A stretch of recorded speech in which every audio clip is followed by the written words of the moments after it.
Bonjour, je suis Jean-Luc Belch, médecin généraliste et enseignant au département de médecine générale de l'ULiège. Cette vidéo aborde comment l'entretien motivationnel peut vous aider à aborder la question de la vaccination Covid-19 avec vos patients en consultation. Voici pourquoi il nous semble important de parler de vaccination Covid-19 dans nos cabinets de consultation. Tout d'abord, il y a un taux élevé de vaccination qui est nécessaire dans la population générale pour lutter contre la pandémie. Avec l'arrivée des variants, on vise actuellement 80% de la population générale. Il s'agit donc de s'adresser aussi à des personnes sans risque élevé de développer un Covid grave et pour lesquelles les apports de la vaccination pourraient être jugés comme plus marginaux. Actuellement, il existe un nombre significatif de personnes qui hésitent. En mai dernier, on estimait à 66% la motivation à accepter le vaccin parmi les non-vaccinés. Cela varie positivement au fur et à mesure du temps, mais il reste encore du pain sur la planche pour une frange significative de la population. L'OMS définit ainsi la réticence à la vaccination ou hésitation à l'égard des vaccins. C'est le retard dans l'acceptation ou le refus des vaccins malgré la disponibilité de services de vaccination. C'est un phénomène complexe, spécifique au contexte et variant selon le moment, le lieu et les vaccins. Il inclut certains facteurs comme la sous-estimation du danger, la commodité et la confiance. Attention, il faut distinguer ce que l'on appelle les antivax ou les opposants au vaccin, car on peut retrouver auprès des hésitants vaccinaux Covid-19 des gens qui habituellement suivent les programmes vaccinaux habituels. Il y a probablement autant de raisons d'hésiter que de personnes qui hésitent, et c'est là aussi un des enjeux de notre action en tant que médecin généraliste. Enfin, un nombre important de personnes identifient le médecin généraliste, donc vous, nous, comme une source d'information fiable ou un interlocuteur de confiance parmi les professionnels de la santé. CQFD, le médecin généraliste, vous, nous, sommes amenés à parler d'hésitation vaccinale dans nos consultations avec nos patients.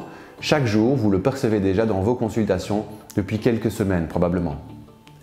Et nous voulons ajouter une chose, il va être utile de bien le faire, au risque de faire pire que bien. En effet, tenter de convaincre des individus à se faire vacciner en leur présentant simplement les faits pourrait se révéler contre-productif et même accentuer leur réticence. Pendant longtemps, les professionnels de la santé ont répondu aux patients vaccino-hésitants par des données factuelles, rappelant l'efficacité des vaccins, leur bonne tolérance, leur innocuité. Malgré la bonne intention de cette démarche, plusieurs études rapportent que ces interventions factuelles s'avèrent peu efficaces, voire peuvent induire un effet retour de flamme. Ambivalence, motivation, comportement, cela vous évoque peut-être déjà quelque chose. En effet, l'entretien motivationnel que vous connaissez probablement et que vous utilisez peut-être aussi pourrait vous aider à aborder de manière constructive, efficiente, dans le respect de l'autonomie de chaque patient, la question de l'hésitation vaccinale dans vos consultations. Si l'utilité d'entretien motivationnel a déjà montré son efficacité dans différentes thématiques comme la promotion de l'exercice physique ou l'alimentation saine, l'accompagnement de patients en sevrage tabagique ou alcoolique, de plus en plus d'articles scientifiques positionnent aussi l'entretien motivationnel pour discuter de la motivation à se faire vacciner contre la Covid-19. Moi, je m'appelle Jacques Dumont, je suis infirmier, j'ai un master en santé publique et je suis formateur en entretien motivationnel et j'enseigne au DMG de l'ULB. Alors, revenons sur quelques principes de l'entretien motivationnel que vous connaissez sans doute déjà et en même temps qui sont utiles à rappeler. Donc l'entretien motivationnel, c'est vraiment un style de communication collaborative qui est centré sur un objectif avec une attention particulière à ce qu'on appelle le langage du changement. Il est conçu pour renforcer la motivation d'une personne et son engagement en faveur d'un objectif spécifique.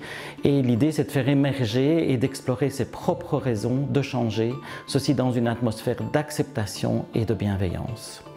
Alors le langage du changement, c'est en réalité en fait tout ce que le patient peut exprimer et qui va vers le changement. L'entretien motivationnel se base sur les valeurs d'empathie, de respect de l'autonomie, d'évocation et aussi de non-jugement. Les compétences communicationnelles qui sont utilisées allient les questions ouvertes, la reformulation, le partage d'informations, le résumé de motivation et aussi la valorisation. Alors, le fait de faire parler une personne de ses motivations, aussi de ses craintes, éventuellement de ses doutes, peut vraiment l'aider à préciser sa pensée et ça permet de faire vraiment émerger des croyances ou des pensées quelquefois contradictoires dont la personne n'a pas conscience. C'est entre autres ce qu'on appelle la dissonance cognitive.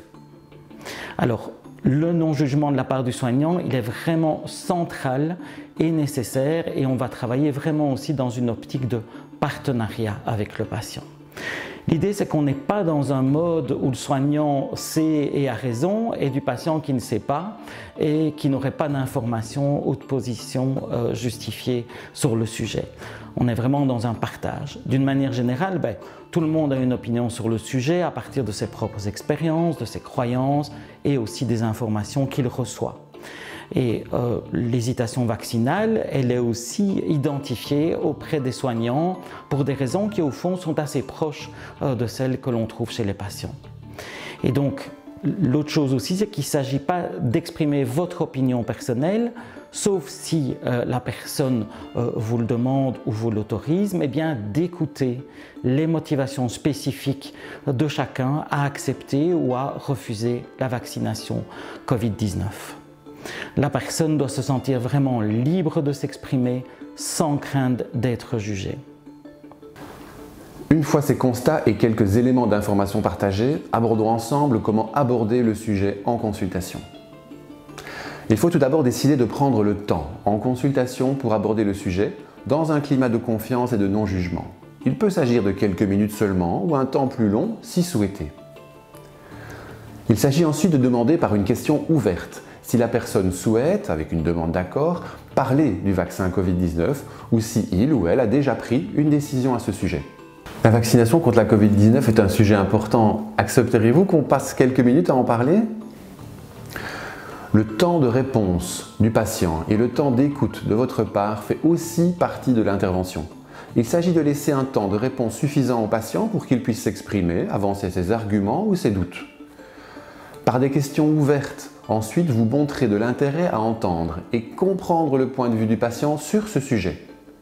Si la personne le désire et si elle est dans une phase d'hésitation ou d'ambivalence, ensuite vous pouvez développer les autres techniques de l'entretien motivationnel qui seront développées dans une autre vidéo. Si vous entendez une réponse claire, sans nuance, « je ne veux pas de ce vaccin », moi je vous dis tout de suite, je suis contre le vaccin. Nous vous conseillons d'aller un pas plus loin, de ne pas adopter directement une position résignée, mais de questionner de manière bienveillante et ouverte. Ok, je serais vraiment intéressé d'entendre votre point de vue. Est-ce qu'on peut passer un peu de temps pour m'expliquer ce qui vous fait refuser le vaccin?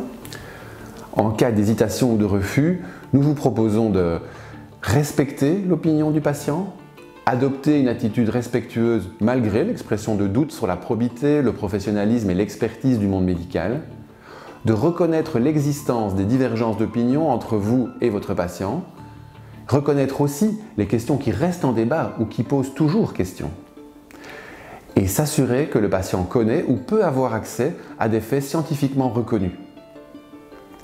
Les pièges habituels quand on aborde un changement de comportement ou qu'on souhaite convaincre à tout prix est le réflexe correcteur, c'est-à-dire convaincre le patient que c'est chez lui que réside le problème, ou les échanges en ping-pong où chacun essaye de convaincre l'autre et gagner la partie, ou encore la position d'expert et de dire à la personne ce qu'il doit faire.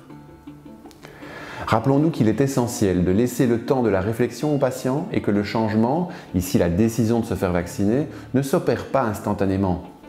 Donc, laissons le patient y réfléchir et montrons-nous disponibles pour en discuter par la suite. On a parlé pas mal de choses. Je vous propose de laisser un peu de temps pour y réfléchir. On pourra y revenir par la suite. Je suis vraiment à votre disposition. Qu'en pensez-vous ?